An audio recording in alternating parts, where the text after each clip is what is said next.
Okay, sorry about that. So SiO2 you said? Yes, SiO2. And what was your question? Is it one of the exceptions where they don't have the ability Well, to do it? Yeah, let's find out. To tell you the truth, I don't know for sure. Let's try it. Okay, silicon has how many valence electrons?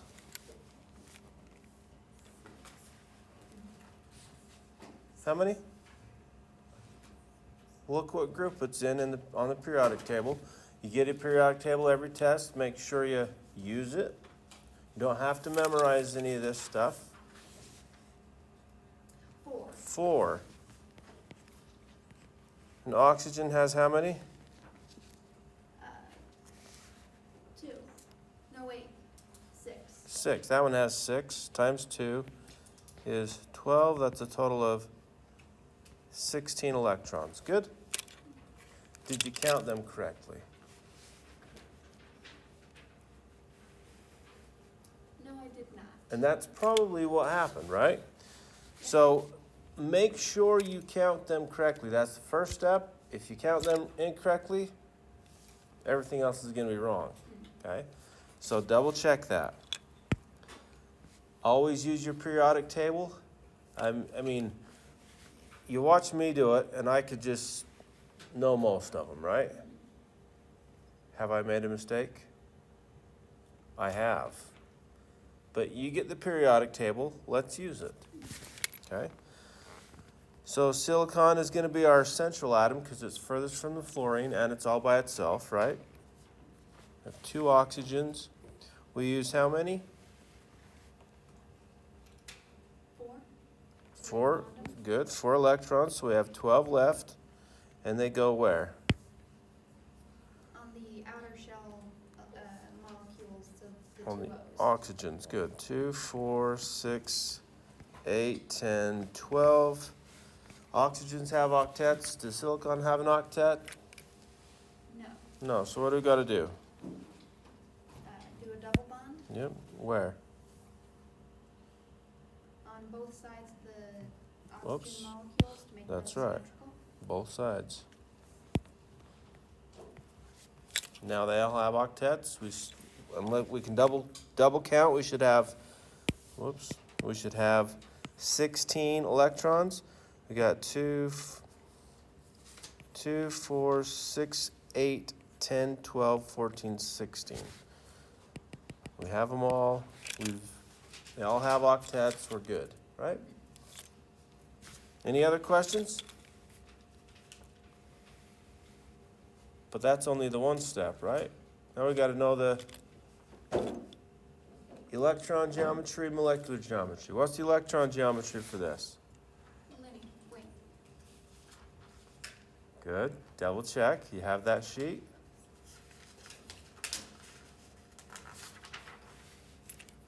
If you know it, let me know. Linear? Yep. How many regions are there around silicon? There's 2. There's just 2. And whenever it's 1 or 2, it's always linear, right? What's the molecular geometry? Also linear. Good. Are we good? Any other questions? Yeah, Parker. Can we do NOF? NOF, yep. Let's do it.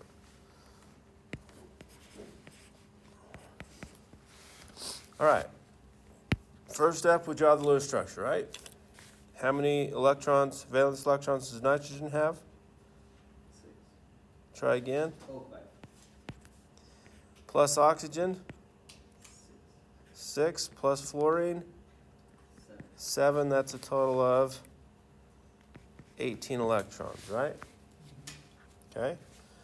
Now, which one's the central atom?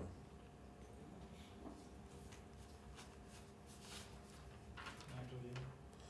Would be nitrogen according to what we said, right? Mm-hmm. Farthest from fluorine, least electronegative. Let's try it. Oxygen and fluorine. How many electrons have we used? 4. So we have 14 left. They go around oxygen and fluorine. There's 12. We have 2 more around nitrogen, right? Do they all have octets? No. So who's going to share? Oxygen or fluorine? Why oxygen? Now, there's got to be a reason. Let's think about that reason. Which one would give them up easier than the other one? Fluorine, oxygen. Why oxygen? Because it's less electronegative. Because it's less electronegative, has less tendency to take those electrons, right? Fluorine's the most electronegative, so it's, if there's fluorine, it says, hey, I'm going to keep mine, right? So we'll take a pair of these off, stick it right there. All right, so how many regions do we have? 3 regions, so the electron geometry has to be trigonal planar, good. And what's the molecular geometry? Bent, that's right. It's going to look something like this. Right? Questions? Making sense? Any other ones you want to try?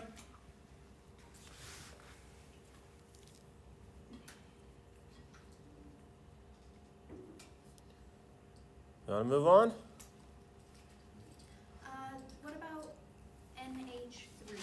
NH3. Let's do it.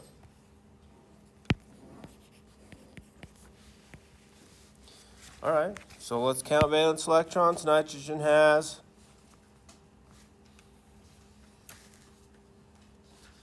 5? 5. Hydrogen has 1. 1, and there's 3 of them, so that's a total of 3.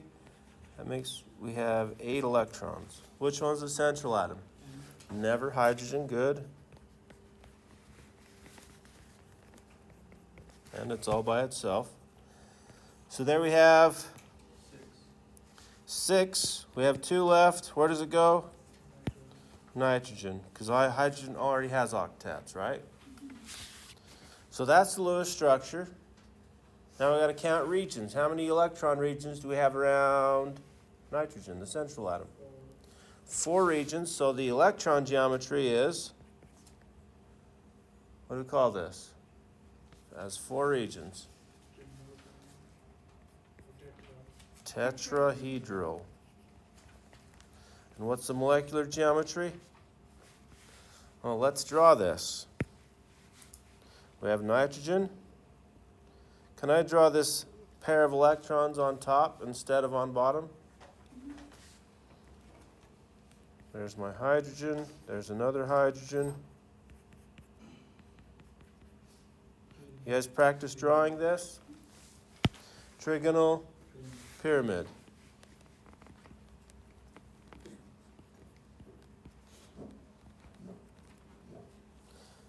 And if it looks, if you kind of draw the 3-dimensional shape, can y'all see these 3D in your mind? I forgot to bring my models again. I'm not usually at school, so because it's summertime, but I was even there today. Do they have some at the library? Do they? I don't. I know they have like the human anatomy stuff. Okay, maybe. They might have Okay, maybe I'll check over there. In some of the videos, they reference balloons. Do you think it'd be possible to just use balloons? You could, but the models are way better. All right, are we good? Any other questions?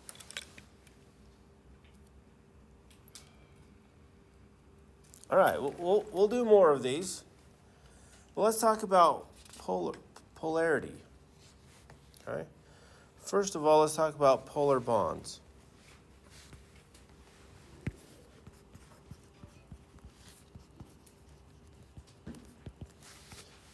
I should change that to be polar covalent bond.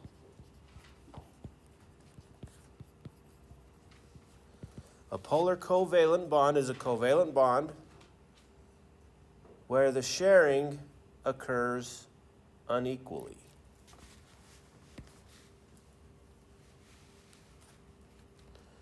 The sharing of electrons occur unequally.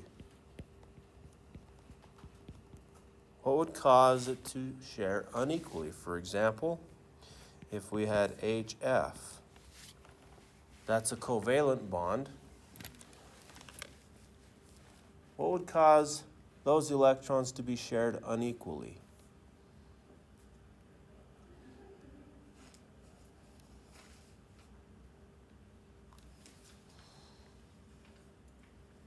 I'm just asking you to think about it for a minute. Think about what we've learned so far.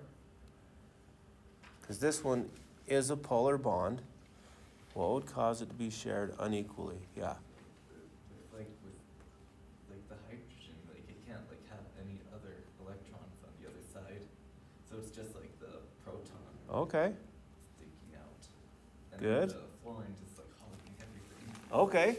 Why is fluorine hogging everything? Because hydrogen can only accept two electrons. Okay. Why else?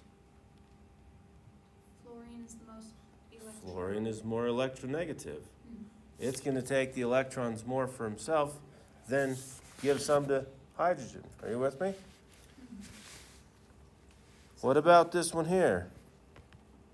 Is that a polar bond? Or are they shared equally? They're shared equally because they're the same atoms, right? Same electronegative. Does that make sense? So this one is polar, and this one is nonpolar. Okay, so let's do a few more examples.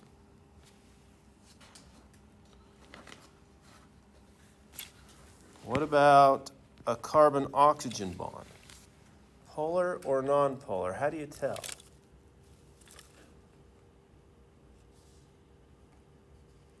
What do you look at? You look at the electrons in order to figure out if it's polar. Not quite. What chart do we look at?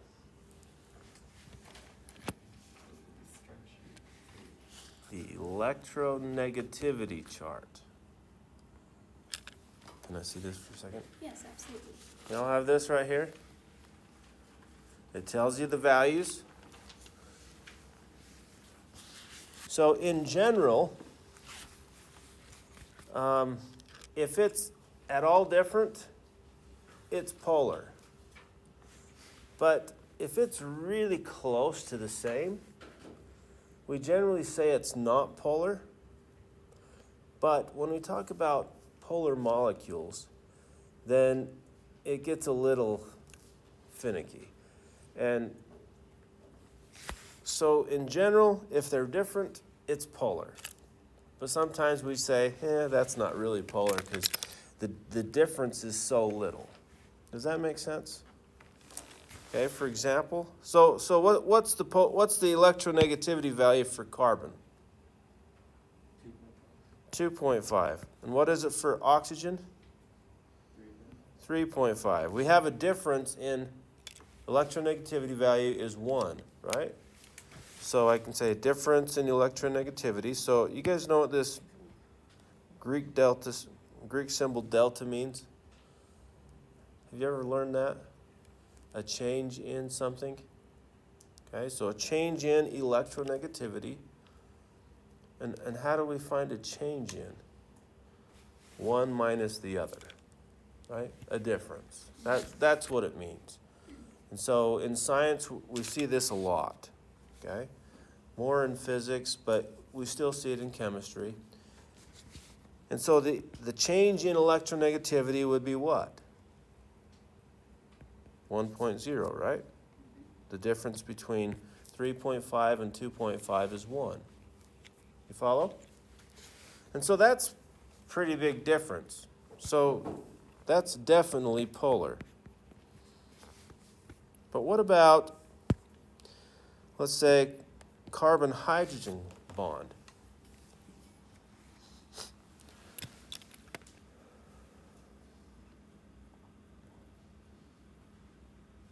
What's the electronegativity value for carbon?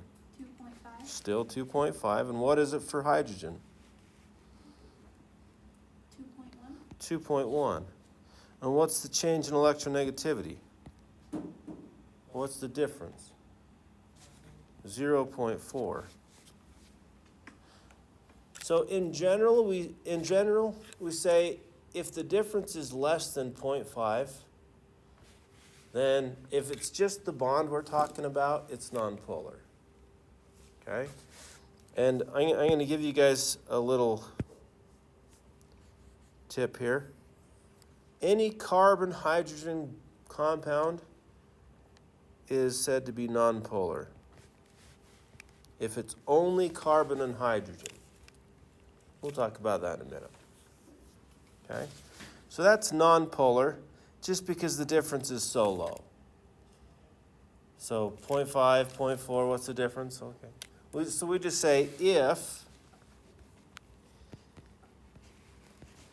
the difference in electronegativity is less than 0.5, then it's nonpolar.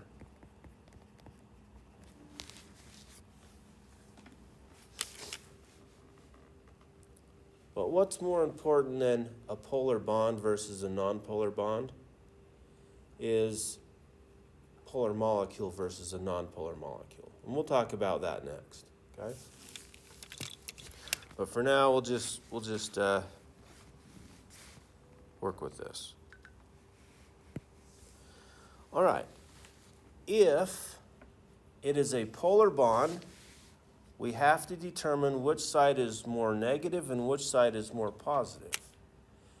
Which side would be more negative? The side with more electrons or with less electrons? More electrons, because electrons are negative. Does that make sense to everybody? So the more electronegative element will be more negative, and the less electronegative element will be more positive. Are we good? So when we do this, so let's take the HF bond that we did earlier. Then we classify these as partial negative and partial positive. Well, what is that little symbol that I just drew there? This is a Greek letter delta. It's a lowercase delta. Why do we do all these Greek letters, right? Because we run out of English letters, American letters, right? English. Okay? And so this is partial negative, and this one is partial positive. Are we good? Are we okay with that? And guys, I'm not going to test you on I'm not going to test you on this symbol here. So if you see it, that's what it means. But if you want to just say, you know what, I'm just going to say this is the negative side and that's the positive side. That's okay.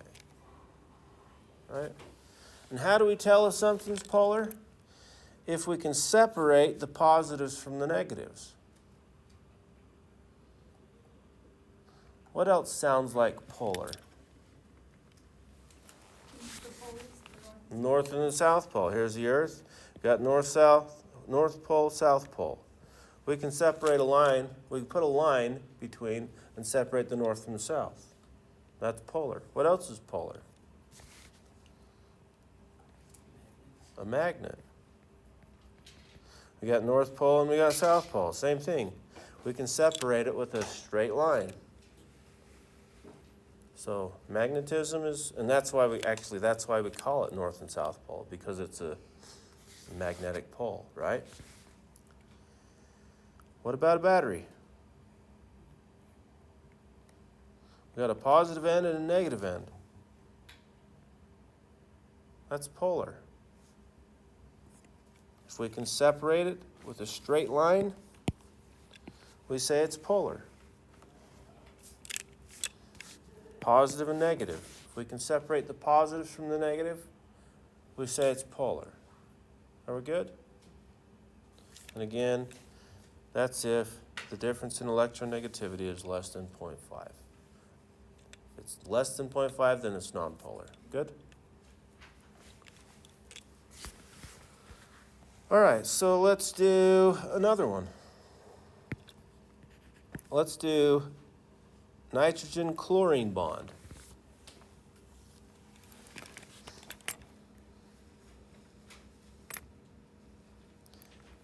Determine if this is polar or nonpolar, and if it's polar, tell me which side is partial positive, which side is partial negative.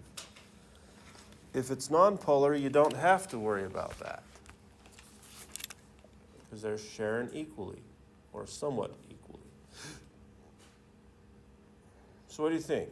Is this a polar bond or a nonpolar bond? Non-polar. Nonpolar because, There is no They both are difference. negative. yeah, they're the same electronegative, right? So this is nonpolar. Do we have to worry about partial positive, partial negative? No, we don't. Okay? What about a carbon-chlorine bond? Polar or nonpolar? And if it is polar, tell me which side is more positive, which side is more negative. Carbon side is positive and chlorine side is negative. So Vader says carbon is partial positive and chlorine is partial negative. Look at the electronegativity value, 2.4 and 3.0. Difference of 0.6, right? Or is it 2.5? 2.5. 2.5. So barely polar, right? But we'll just call it polar. Good. So partial negative on the most electronegative element, which is chlorine. Partial positive on the carbon, which is less electronegative. Does that make sense in everybody's mind? Are we okay with this idea?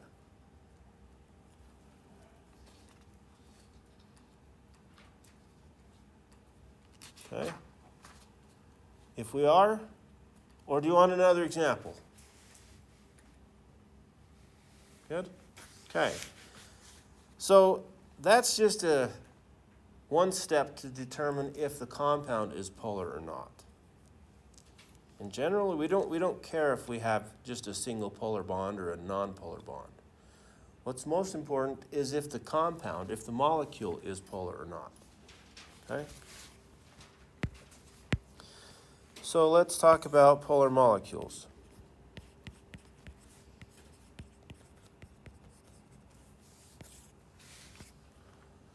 Okay, first step is we draw the Lewis structure.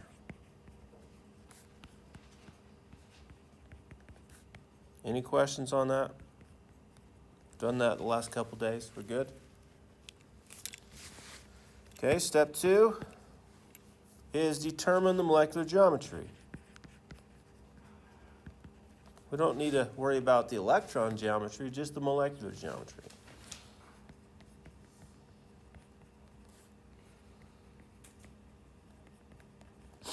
Any questions about molecular geometry? In fact, was anybody not here last time and need this reference sheet? We all got one? Okay. All right. Okay. Step 3, determine if the bonds are polar or not.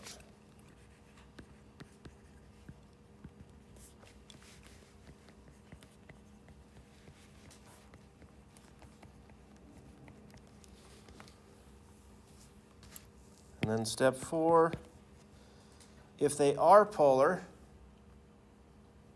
then determine partial positive and partial negative.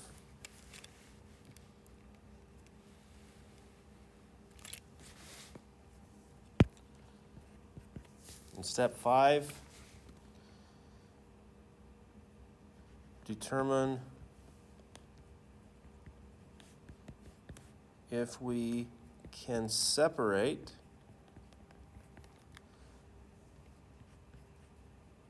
the positives from the negatives. And no, it's so important that you do that with the molecular geometry, not the Lewis structure.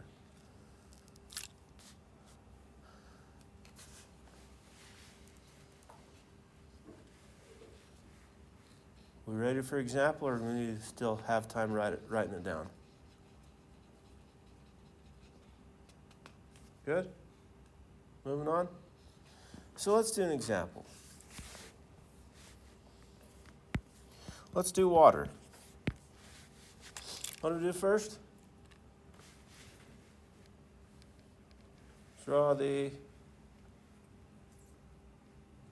Lewis structure, right? Count the valence electrons. We got 2 for carbon, or 2 hydrogens, 6 for oxygens. That's a total of 8 electrons. Oxygen's the central atom, and we used all 8 electrons. That looks something like that, right?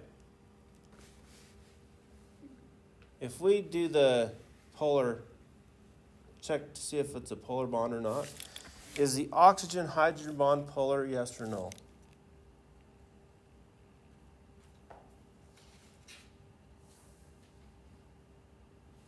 Is the oxygen-hydrogen bond polar? Yes. Yes, it is. So we have to determine positives and negatives, right? Which one's positive? Hydrogen. Can we draw a line that separates the positives from the negatives?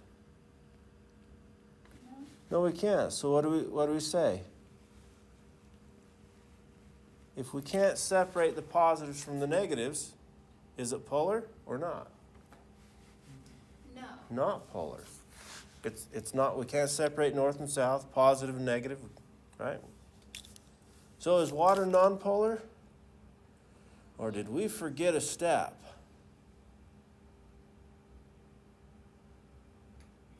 What step did we forget? Find molecular geometry. Yeah, we got to determine the molecular geometry first. That is so important, ladies and gentlemen. Make sure you do that. Don't figure it out looking at the Lewis structure. What does this look like?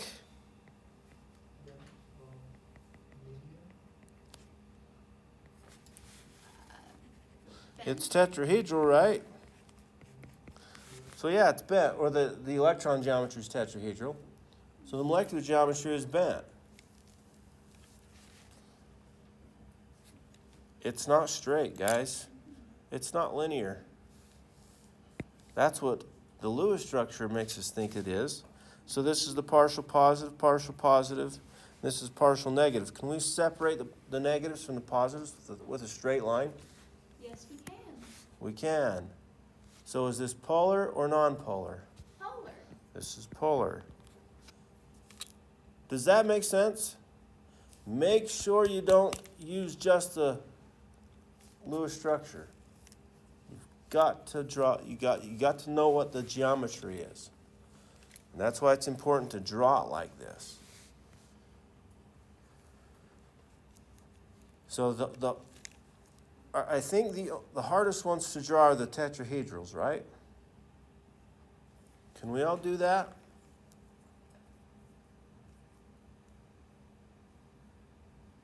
Questions?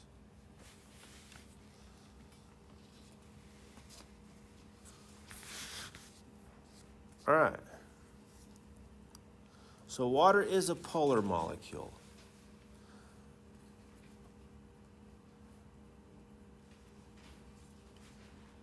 This is why you get electrocuted standing in water.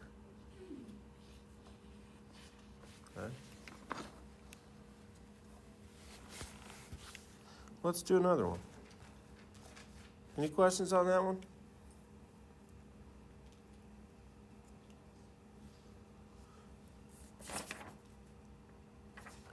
Let's do CH4. You want to do it together, or do you want to try it on your own? Let's try it, or I don't want to speak for everybody. Well, no one's speaking, so go ahead. Try it on our own, I guess. Try it on our own, see what we can do. If we can't get it, no big deal. We'll work it through, promise. I'm not going to leave you hanging. So follow those steps. Here they are if you forgot them. Write them down. Practice with them.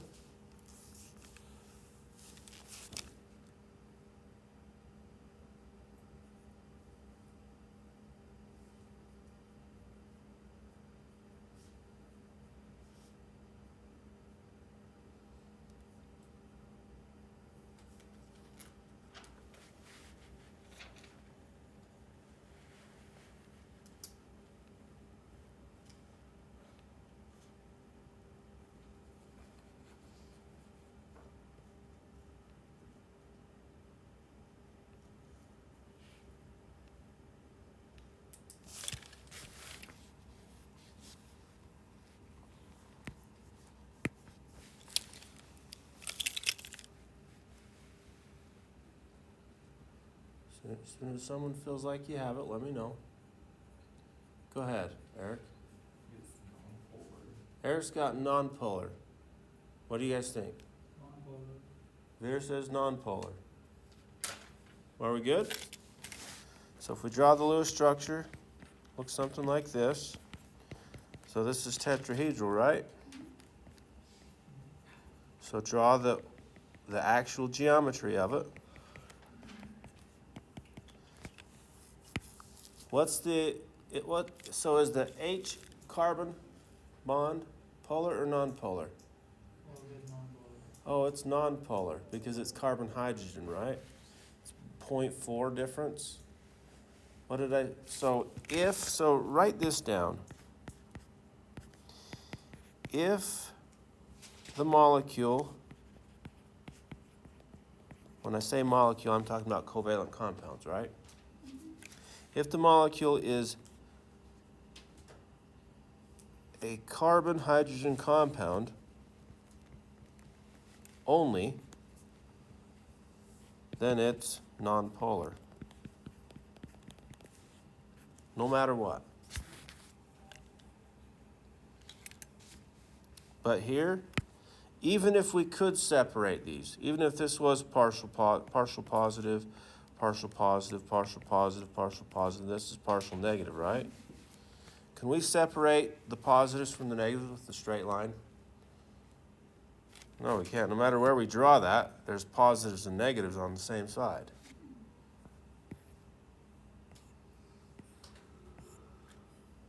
No matter where we draw it, it's not going to work.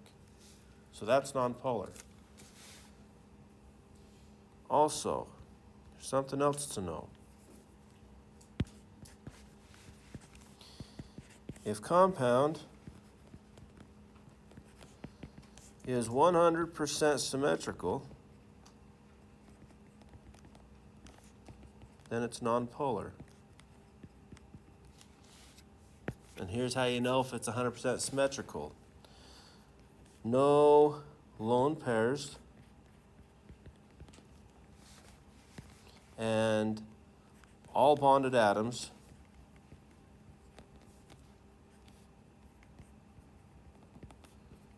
are the same.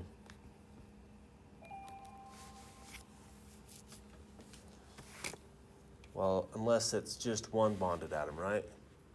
If you have one bonded atom, then most of the time it's So polar. The water last.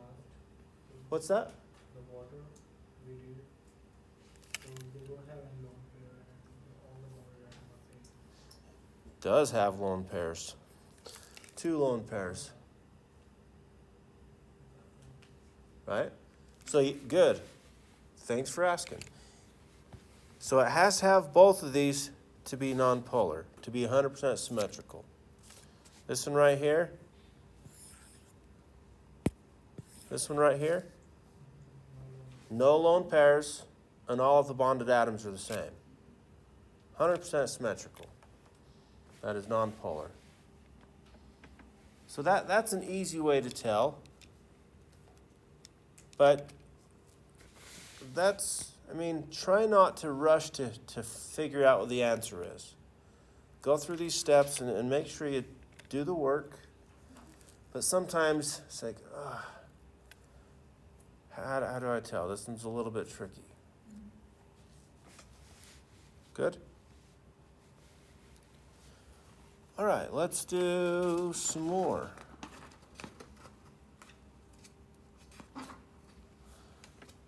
Because that's all we're talking about for polarity today.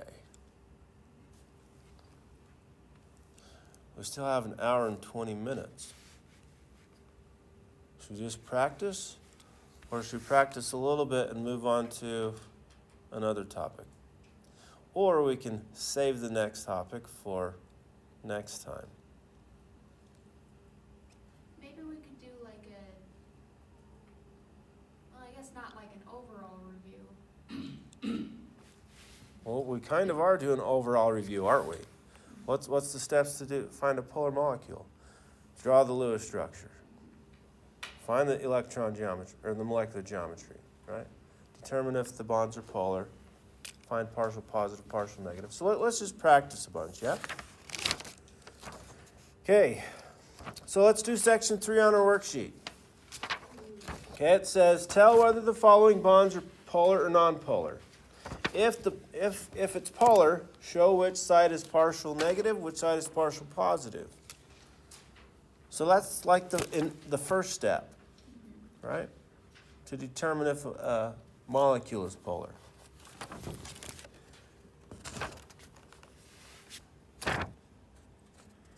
What are you guys feeling? You want to practice this right now? Yeah. Because what's going to happen when you go home? Oh, good, I go home and you're going to watch movies, right?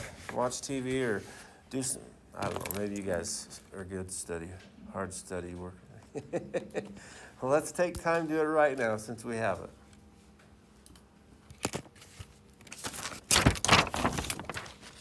Okay, so let's do, we got HCl, we got OH, we got NN, CF, CLN, HS, SF, OP, HN.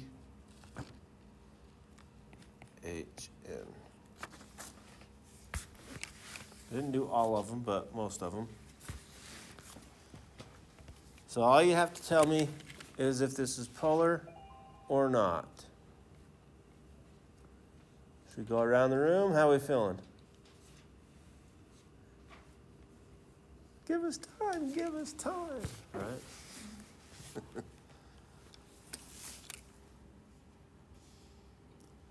Do we have any questions on how to do this part? A question could be, hey, let's try one. Can we try one? Yeah, can we try hydrogen chloride? Yep. So how do you tell if it's polar or not? What's the first step? The hydrogen is positive and fluorine is negative. So it's Determine the electronegativity value, right? What's the electronegativity value for hydrogen? 2.1. What is it for chlorine? 3.0. Is the difference big enough to be polar? So is this a polar bond? Yeah. Does that make sense to everybody? Do you have to memorize these values? Not if you have them on your reference sheet, right? Raise your hand if you have a reference sheet all made and you're ready to go for the midterm. Okay, if you don't, let's get there. Okay, what about OH? Polar or not? Polar. Difference is even bigger, right? What about NN? non-polar. Why? Both They're the same, right?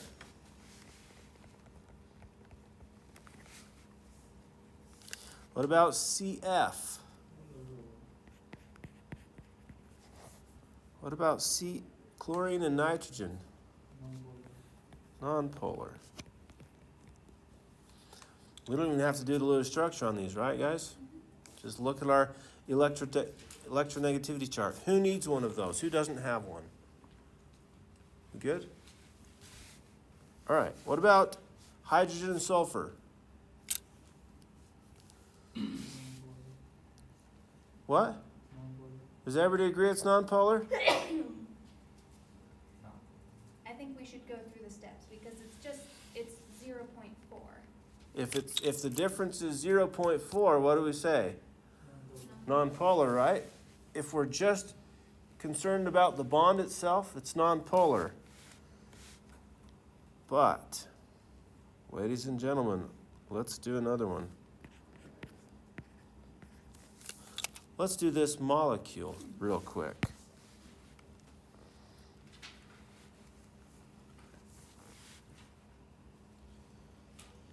We have 2 electrons for hydrogens, both hydrogens, right? Plus 6, that's a total of 8 electrons. Sulfur's the central atom. It's going to look something like that. And that means the geometry looks something like this.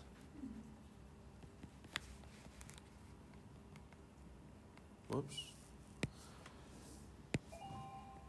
Right? Is there a difference in electronegativity? There is a difference. It's 0.4 difference, right? Partial positive, partial positive, partial negative. Can we separate this with a line? Is that a polar molecule? It is. It's slightly polar. It's not near as polar as water is, but it's slightly polar. And that's going to be the thing that, on the Unit 2 practice test, that'll be on there. I think the practice tests are harder than the regular test. But if you got the practice test down, you'll be good for the test, right? Do we understand that? That it's... Will we ever get that with carbon-hydrogen compounds? We will not. We will never get that. Because that's also 0.4 difference. But, yeah, so if we're just talking about the bond itself, yeah, we'll say nonpolar. Polar. But for the molecule right there, it's not 100% symmetrical, so it's polar. Are we good? All right, what about SF, sulfur and fluorine? Polar or nonpolar? Polar. Polar. Pretty big difference. Yep, big difference. Is it 1.5 difference? What about oxygen and phosphorus? What's the difference? 1.3. 1.3, so pretty polar. What about H and N? Non-polar. Nonpolar, what's the difference? 0.4. Let's see, 2.1 and 3.0. 0.9. So be careful.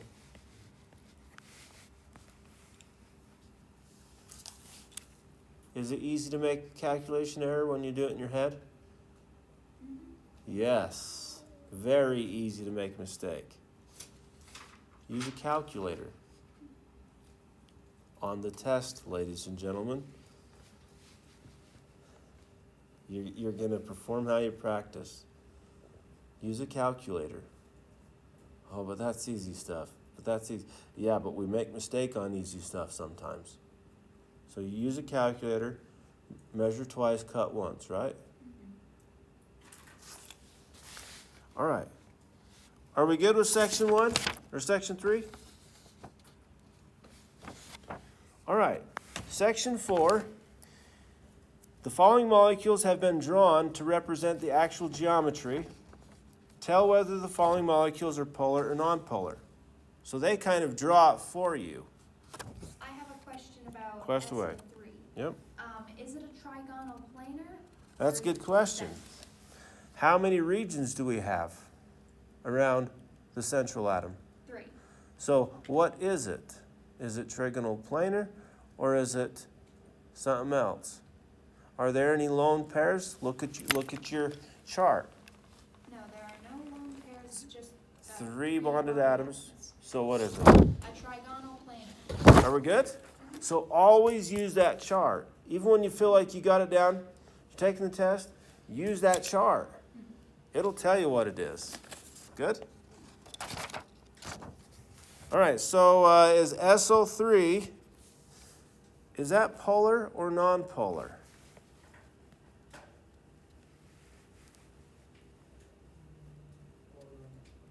Okay, Vitter's saying it's polar. Anybody else?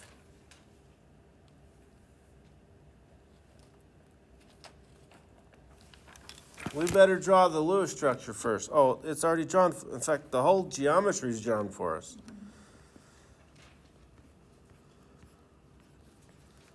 Looks like that. So how do we figure out which bonded molecules are positive and negative? Just like we did in section 3. Oh, Find the difference in electronegativity. Oh, we didn't do that, did we?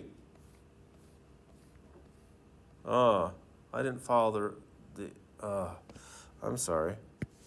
Since it's polar, we have to say this is partial negative, and this is partial positive, right? Since this is polar, which one's partial negative? Oxygen's, because it's more electronegative, right? Sorry, do we have to worry about partial negative, partial positive on that one? No, because they're the same. Which one's partial negative on CF? Fluorine. Which one's partial negative on chlorine, nitrogen? None, right? Non-polar. What about HS, which is non-polar? Don't need to worry about it. What about SF? Which one's partial negative? Fluorine. What about OP? Oxygen. What about HN? Nitrogen. That's how we tell partial positive, partial negative. Sorry, I forgot to do that. The instructions told us to do that, and I didn't. Shame on you. Okay. So is sulfur and oxygen a polar bond? yes. Yes. So which one's partial positive, oxygen or sulfur? So sulfur is partial positive, oxygens are partial negatives. Can we separate the negatives from the positives with a straight line? Yes or no? Kai's saying no. That means it's non-polar. Or is it polar? Are we good? It's non-polar because you can't separate it because of the molecular shape. Yeah, that's right. And that's why we got to be able to see this geometry, ladies and gents. But if we remember this part right here,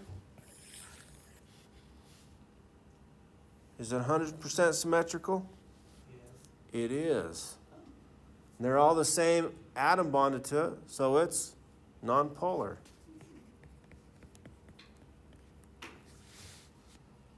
So check that, double check it. Because when you're first doing these, yeah, we're going to make mistakes. Okay? Okay, what about NH3? Is that a polar molecule or non-polar? Polar. Why? It's bent. One long It's got a lone pair. It's got a lone pair of electrons. It's not symmetrical, it's polar. What about H2SE? polar. Polar. Why? Long It's got two lone pairs. It's bent. What about CBr4? non-polar. Why? No long period. It's 100% symmetrical. All the same bonded atoms. Do you see how we can do this that way? Sometimes easier. But on a test, double check everything. What about HOCl? polar.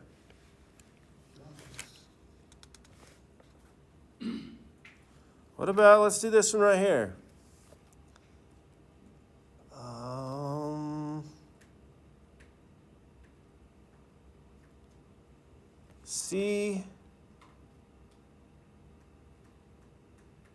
CH2Cl2. So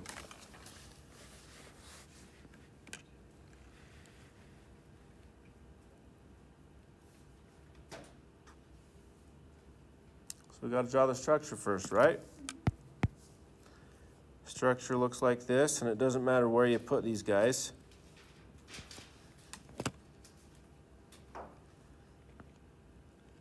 And I didn't draw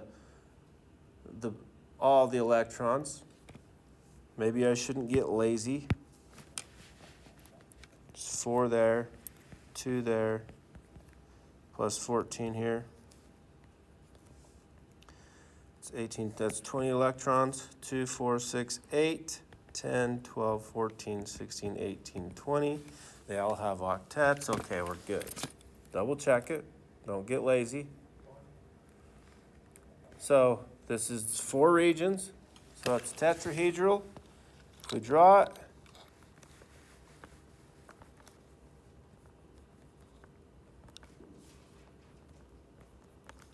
looks something like that, right? All right. Now we got to check the bonds. Carbon-hydrogen bond, is that polar or non-polar? Check again. Difference is 0.4, right? That's non-polar. What about carbon-chlorine? Oh, that's 0.5 difference. It's polar, so that's partial negative, partial negative. This is partial positive. We don't have to worry about the hydrogens, do we? It's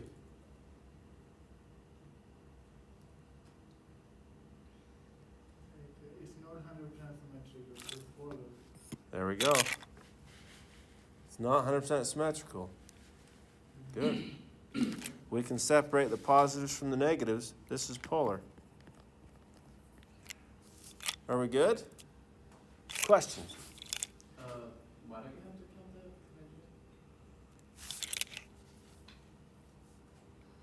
the hydrogen? If we did, watch what would happen.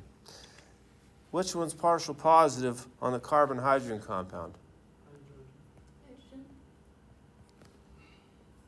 How can that be? Right? So is it that we just ignore hydrogen and like? Hydrogen and carbon. Not hydrogen and anything else, just hydrogen and carbon. The hydrogen, so that's why I mentioned hydrogen-carbon compounds are nonpolar. Hydrogen-carbon bonds are nonpolar. So if you have other things with it, then we don't have to worry about that part. It's just this part we have to worry about. Could we do another example without carbon hydrogen? Yeah. We got all these examples right here. Let's try CH2O. Oh, that has carbon and hydrogen in it, doesn't it? Let's do one without it. Let's do H2S? H2S. Yep.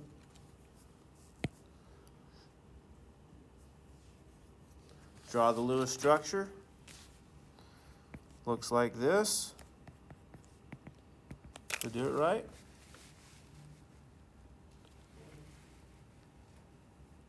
Why is it polar? Lone pairs, not symmetrical. Are we good? Or is it just Virgit that gets that? I think I'm beginning to get it though. Okay, good. But if we do it, if we draw this, there's 4 regions, right? So we're going to have, this is a tetrahedral.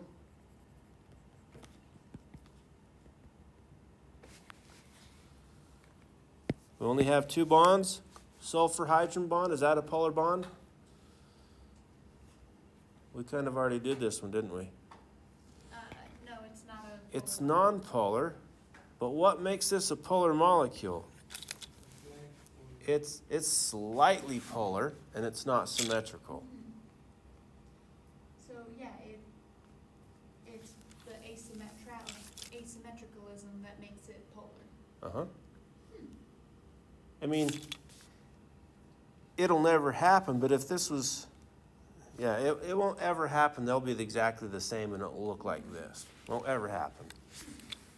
Okay?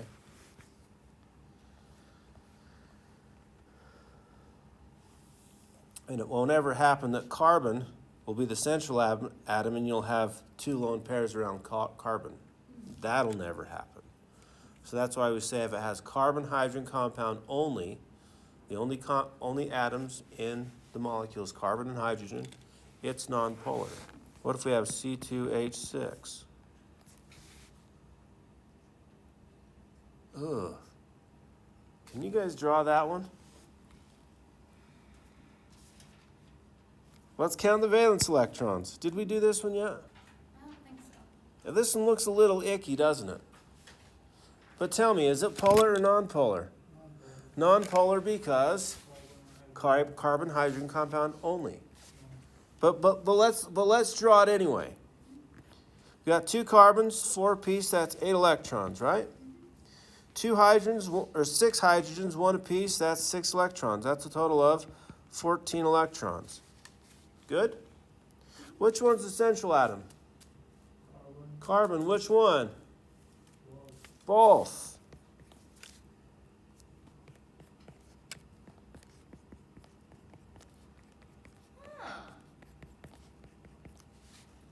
Okay. That's what's been tripping me up. I'm like, Are we good? so that's possible? Yeah. And so, these are nonpolar, right? What's the geometry? What if we have to find the geometry of this thing? Which we will on critical chemistry. Did you throw up in your mouth a little bit? Is that okay? What is it? Not quite. There's our central atom. Or that's our central atom. Which one? Choose one. Does it matter which one? No, they're the same. How many regions do we have on that central atom? 7? Just 4 around that, just one of the central atoms, right? So this is tetrahedral and this one's tetrahedral. But either way, it's 100% symmetrical-ish, right? What's the, this is nonpolar, nonpolar, nonpolar, nonpolar. If you have zero polar bonds, if they're all nonpolar, it's a nonpolar molecule. What if you have something like this, CCl4? The Lewis structure looks like this.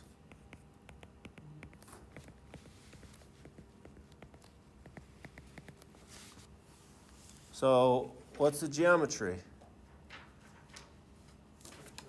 Tetrahedral. It's going to look something like this. Is that bond polar or nonpolar? The carbon-chlorine bond. It is polar, It's polar. but it's symmetrical. It's 100% symmetrical. So just because they're all polar bonds doesn't mean it's polar. Just But like with, if they're all non-polar bonds, it's non-polar molecule. Are we good? Do you need to write that down? could you repeat that? Yeah. I'll write it down. If all bonds are nonpolar, then it's a nonpolar molecule. Because there's nothing polar about it, right? If all bonds are polar, does not mean that it's a polar molecule.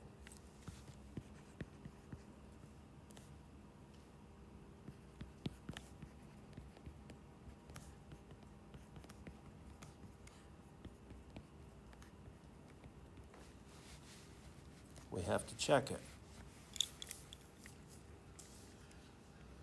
Good?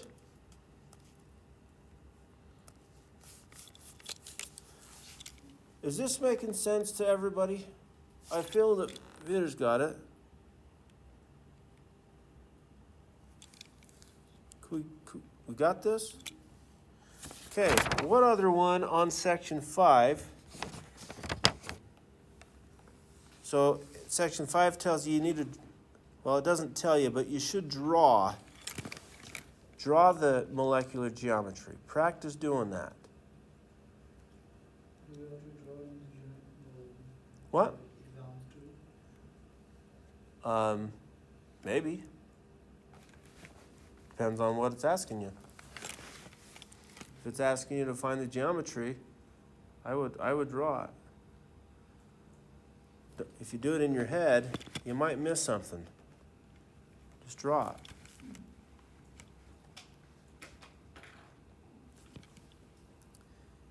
You want to try any other ones on section 5? SICL4. SICL4. Let's do it.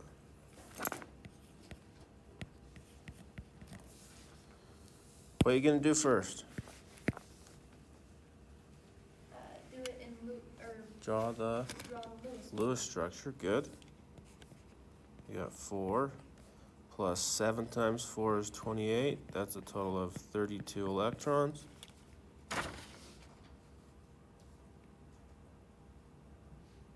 And do you have to memorize these guys? No, just look them up.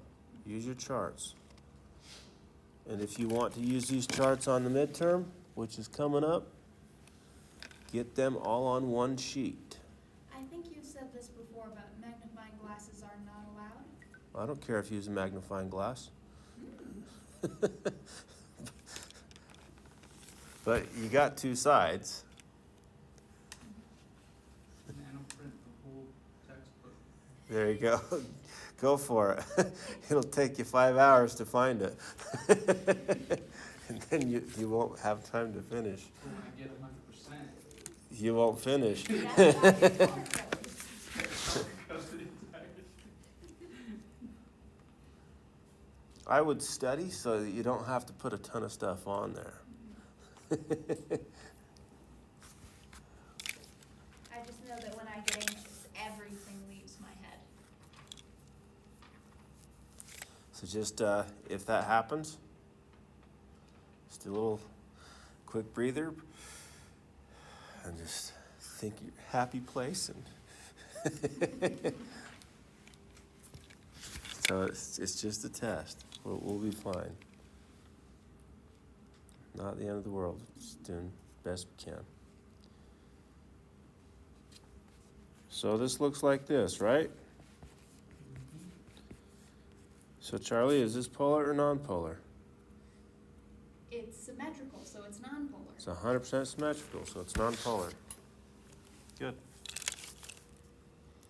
No lone pairs, all the same bonded atoms. That's how you tell if it's symmetrical. It's the only way it's symmetrical, 100%. Okay?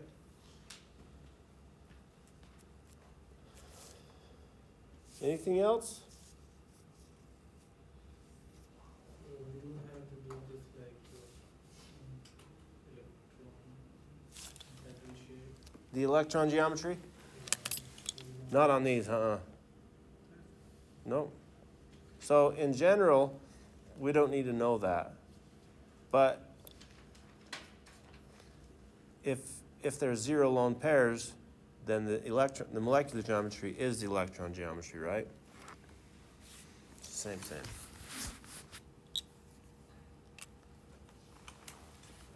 Everybody good? How we feeling? You want to just call it a day? Or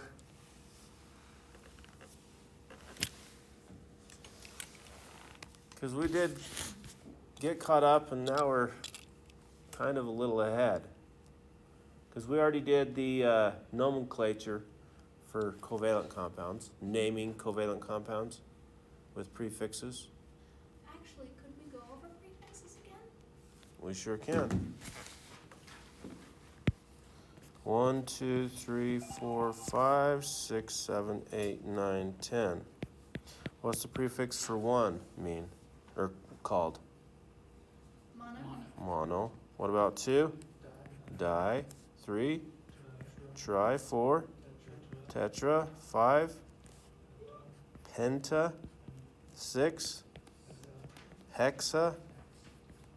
7? Hepta. 8? Octa. 9? Nona. 10? Deca.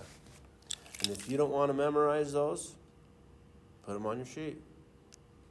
Or just memorize them. It's only 10.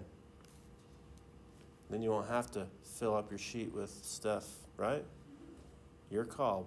But if you want to make sure and have them, write them on your sheet. Do we need to know suffixes? No? Only the IDE one, IDE. Change the ending to IDE when you write the chemical formula, right? Or chemical name. Okay, so if it's like sodium oxide, fluorine, silicide? I don't know.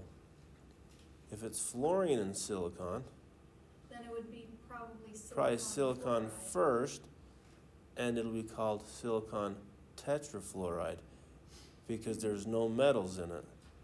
Tetrafluoride. Make sure you ask that first.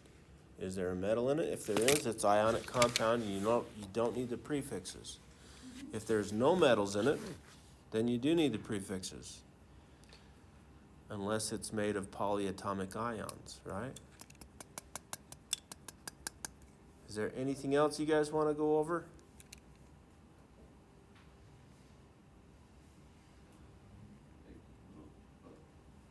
Confused like with finding the charge of the transition metal. Okay, yeah, let's do it.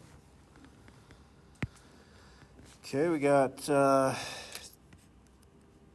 TiO2. Something like this? So we want to come up with the name of this thing, right? What is Ti? Yeah, you got to find it. What is Ti? Titanium. And what kind of metal is titanium? Transition metal. It's in the middle section, right? That means we don't know what the charge is just by looking at the periodic table, right? Right. So we got to find it. How do we do that? Make sure you know how to do this. This is the way I do it. Do you have to draw these lines? No, this is just a way for me to organize in my brain and to show you what my brain's doing, right? But even when no one's watching, guys, I do it like this, okay? This is the way I do it. Do we know any charge? Do we know charge of oxygen? -2? -2. Does everybody know that? It's 2 away from the nearest noble gas, so it has to gain 2 electrons. If it gains 2 electrons, it becomes 2 more negatives, right? How many oxygen atoms are there in this compound? 2. 2 of them because of this guy right there. If there's 2 of them, they're both -2 each. That's a total of -4. -2 times 2 is -4. And all ionic compounds are neutral. That means this side has to be +4. We good? How many titanium atoms are there in this compound? 1. There's only 1 of them, so it takes all of it, right? 4 plus. So what's the name of this compound? Almost.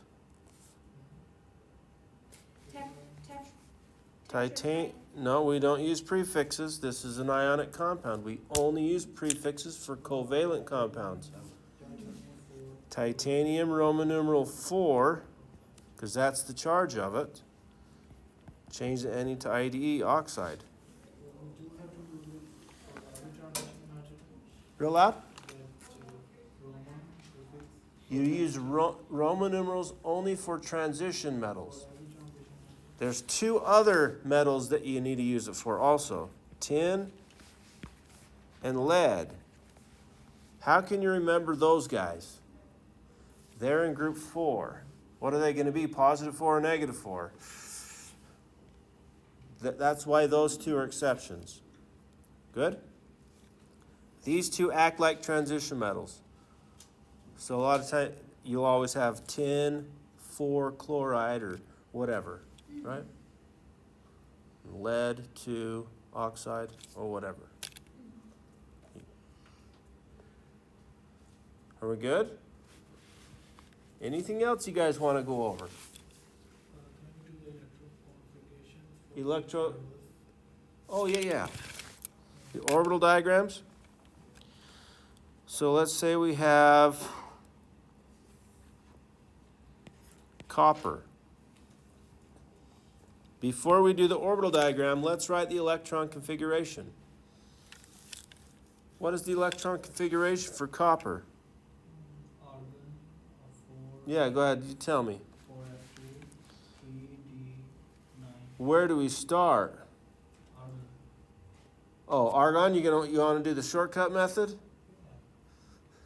But what if the test says, and the test will say, give me the electron configuration, or it might say the, what does it say? The, it lost my mind. It's gonna say the. Oh, I almost had it. The ground. Oh. I don't. Oh gosh. Anyway, something the electron configuration, the lowest level, oh my gosh. I'll look this up and tell you next time. But if it doesn't say the shorthand method, you have to draw the longhand method or write the longhand. Can you do this? What is it? 1f2, 2f2, 2p6, 3s2, 3p6, 4f2, 3d9. Almost.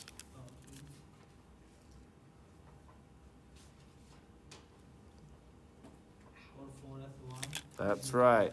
Remember this, guys? Why did we do that? This is 4s1 3d10. and 3d10, right? Because it's in group 6 and 11. Have that exception. Are we good?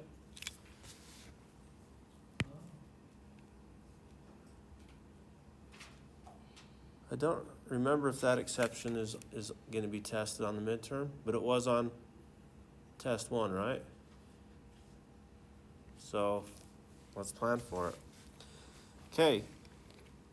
So now that we have that, we got 1s has only one orbital, right? 2s has how many orbitals? 2. Just one. S only has one orbital because it's first group, second group. Yeah, if you guys are good, you're welcome to go. Then 2p, in the p, there are 3 orbitals. Do y'all understand how we do this? And then s again, we've got 3s, and then 3p, 4s. Oh, the screen went down. Oh, nuts.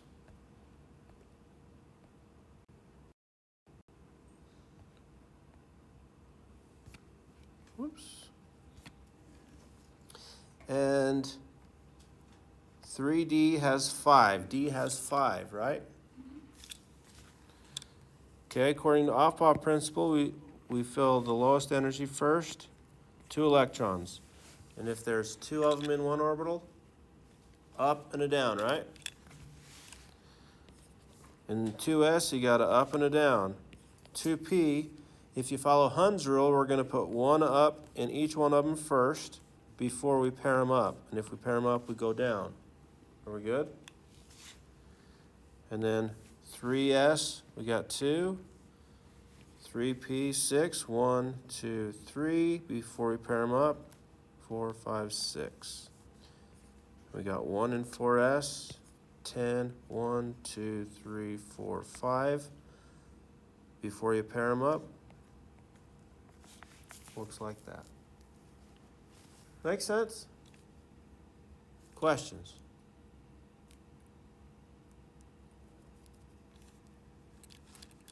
But yeah, if you want to do the shortcut method with the noble gases, that's fine too. But depends on what it asks. Make sure you follow what it asks. And it is multiple choice, so it's not like... Anyway. And I think... it's the ground state electron configuration. That's what it is. Okay? Ground state is talking about the full thing. Okay? Any other questions? So the top one is ground state and the bottom one is called? Well, this, on the midterm, it also calls this the ground state. Oh. But this is the orbital diagram. And why is it the ground state? Because it's the whole thing, right? And I think it even calls it the electron configuration. But how do you tell the difference? Because the answers are written like this instead of like this, right? They're both pretty much the same thing. One's just a diagram and one's just the letters and numbers. Good?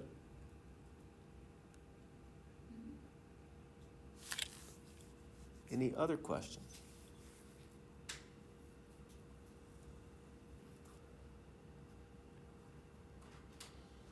This is more of a comment, but I'm really glad that we have this little catch-up session because it really Yeah. just covers all the things that might have slipped through the cracks. Yeah, and one thing I would do, I would go through everything. I mean, for the Unit 2 test, it's just going to be on chemical compounds or chemical bonding. But then on the midterm, it's everything we've covered so far. So make sure you go back, do the practice test again, go through your notes. Study, study, study. Remember, you're only going to want to take this class once, right? So let's do well on it. No offense, you are a delight as a teacher. The what? A delight. Oh, thank you. Thank you, that's kind. All right, if no questions, then have a great rest of your night.